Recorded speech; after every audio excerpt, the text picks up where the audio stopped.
Halo semuanya, nama saya Wandi Pratama Dawala dengan NIM 8605975538 Prodi PGSD UPBJJ UT Salut Prawira.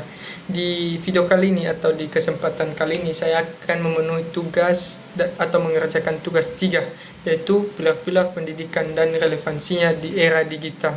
Selamat menyaksikan. Nah, yang pertama, makna pilar dalam pendidikan. Dalam konteks pendidikan, pilar berarti dasar atau tiang penyangga utama yang menjadi fondasi bagi berlangsungnya sistem pendidikan.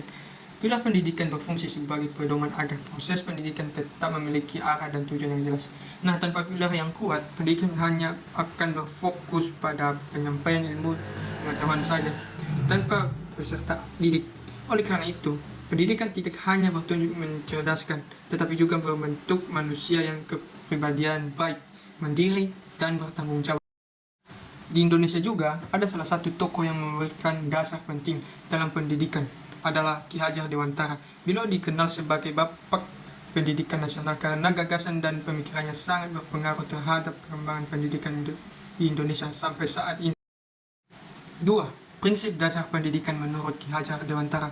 Ki Hajar Dewantara mengemukakan 3 prinsip pendidikan yang menjadi dasar dalam proses pendidikan, yaitu yang pertama, Ingar Sosung Tulodo, artinya di depan memberi teladan.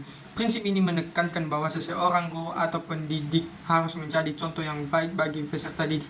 Guru tidak hanya mengajar dengan kata-kata, tetapi juga melalui sikap, perilaku, dan tindakan sehari-hari. Contohnya, guru harus menunjukkan sikap disiplin, jujur, bertanggung jawab, dan sopan dalam menggunakan teknologi digital maupun media sosial.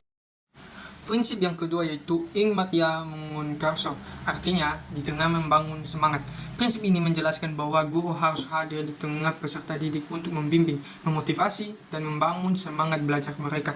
Guru tidak hanya menjadi pemberi materi, tetapi juga menjadi teman belajar yang mampu menciptakan suasana pembelajaran aktif dan menyenangkan. Dan prinsip yang ketiga yaitu Tut Wuri Handayani, artinya di belakang memberi dorongan. Prinsip ini menunjukkan bahwa guru memberikan dukungan dan kepercayaan kepada peserta didik agar mampu berkembang secara mandiri. Guru berperan sebagai pembimbing yang mengarahkan siswa untuk menemukan potensi dirinya sendiri, serta bertanggung jawab terhadap proses belajarnya. Yang ketiga, relevansi di era digital. Di era digital, prinsip-prinsip tersebut penting diterapkan. Guru harus memberi contoh penggunaan media sosial dan internet secara baik. Guru perlu membuat pembelajaran daring lebih kreatif dan interaktif. Siswa harus dibimbing agar mampu berpikir kritis dalam penggunaan informasi dan internet. Namun, ada beberapa tantangan, seperti rendahnya literasi digital, penyalahgunaan media sosial, kurangnya interaksi sosial, dan kesenjangan akses teknologi. Dan yang keempat, refleksi singkat dan kesimpulan.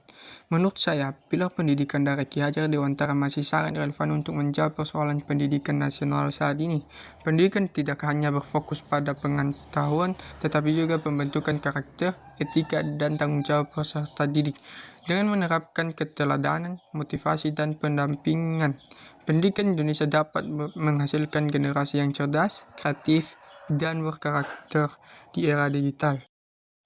Terima kasih sudah menonton. Sampai jumpa di video selanjutnya. Bye bye.